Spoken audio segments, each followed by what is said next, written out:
Hi, this is Jackie Sharp again, and this is the second video in my new series about scales and piano technique involved in playing scales smoothly.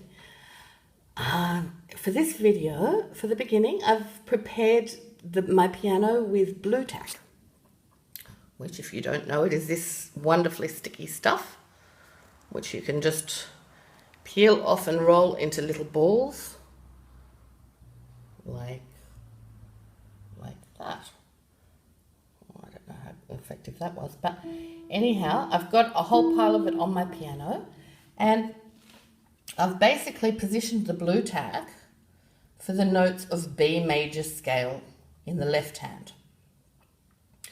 If I had done it for the right hand, the shape that I've created here would be very different. Now, for the left hand, you may notice that the ones on the black keys are not all lined up with each other. Okay, so basically we have the B, then the third finger will go on C sharp, and the third finger will be positioned slightly in front towards the footboard, slightly in front of the second finger.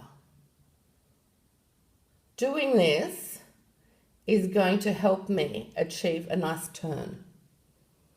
If I was like that, with my fingers lined up with each other, turning would be very difficult. Okay, so we'll just go through the notes: B, C sharp, D sharp, E, F sharp, G sharp, A sharp, B, and then I've got a second octave: C sharp, D sharp, E, F sharp, G sharp, A sharp, B.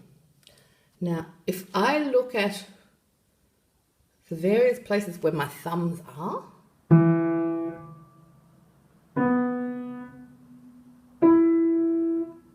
oops, got stuck.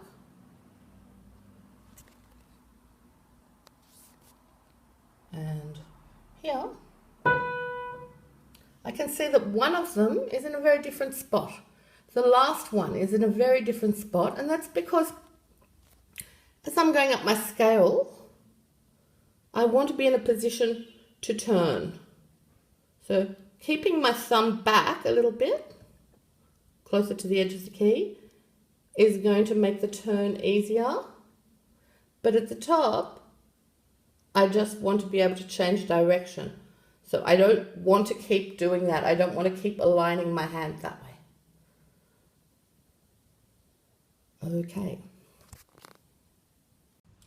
Okay, so I suggest you get yourself some blue tack and roll up some nice, comfortable little balls. They should feel squishy to the touch because it's very good for your fingers to squish into them. I'm going to post in the description, I'm going to post an image of how one octave of the blue tack should look. And right now, I'm just going to talk through how it should feel. So your fourth and third finger should be starting close to each other. If you have the fourth too far back, away from the black keys, you're creating tension in your hand straight away and flat fingers. So you want the fourth to be quite close to the third. Then the second should be right at the edge of the key, and the thumb further out. Now, if you do that with a straight arm like this, that's kind of like perpendicular to the keyboard, you're going to find yourself to be quite tense, and you're also going to find that when you try to turn, you won't be able to turn. Or you will, but it'll be very, very uncomfortable, and your thumb will get all squashed up like that. So let's take that back. And to solve this problem, all you need to do is let your arm move slightly to the left from the elbow. Okay. During this video, I'm going to be using like a poking pencil that you can use too yourself to sort of point at different things and raise different parts of your hand and arm to develop awareness. Okay, so we're in this position. We want to make sure that the knuckles are high and that the arm is out enough for us to be able to turn comfortably.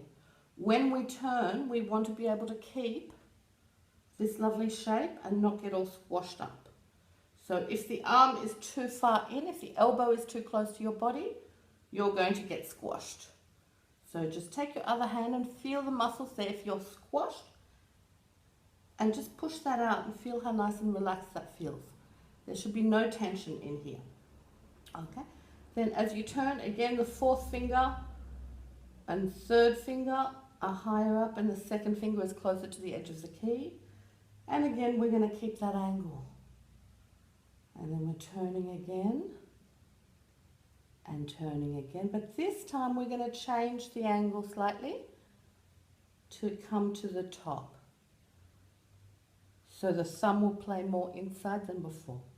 As we come down, making sure that you keep all of this nice and relaxed and that your knuckles are high. Come down. Again, we want to keep a nice gap here. Onto these.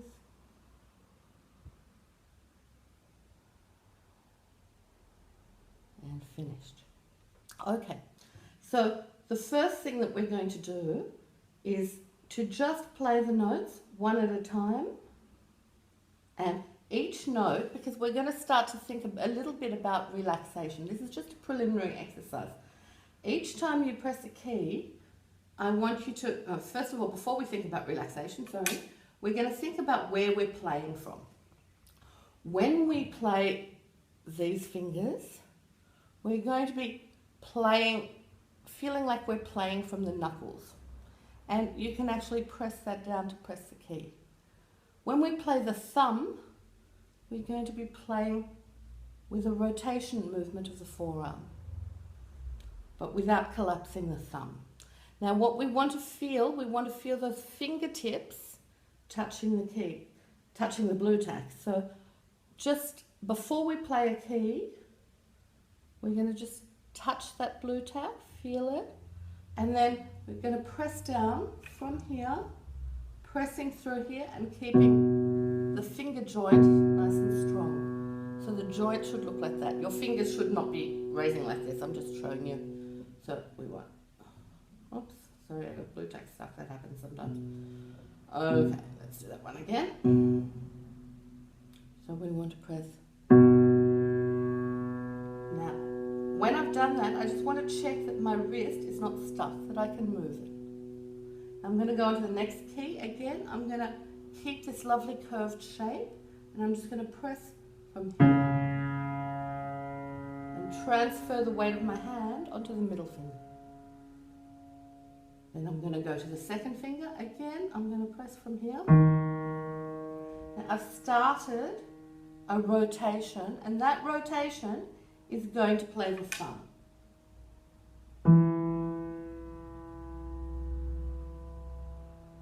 Now I'm going to make sure that my thumb stays upright. By now I should have turned my thumb, so I'm kind of playing on the nail, but I'm keeping this relaxed. Next one. Each finger, you can just cover your hand, if you like, with the other hand to keep it in shape. I feel like you're kind of throwing your fingers forward, and then the thumb. We'll just do one octave first, coming back.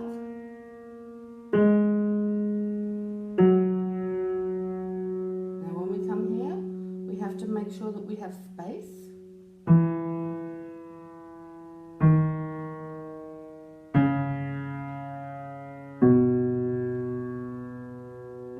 And we'll go through that one more time now for 2 octaves to see the difference, that when we get to the top, the thumb will come in closer to the black keys so that we can turn more easily. So very, very slowly, making sure those finger joints are stable, that they have a nice, firm shape.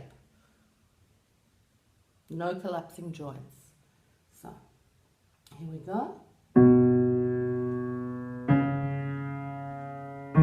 Feel yourself pushing forward and pushing with a rotational movement. Forward into the key, rotational movement,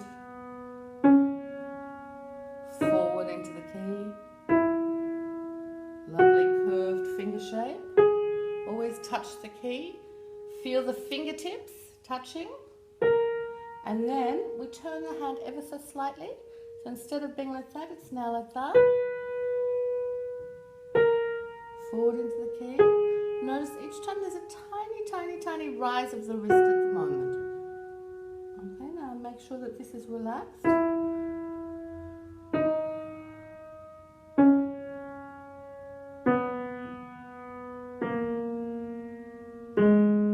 Very slow. Make sure this is relaxed.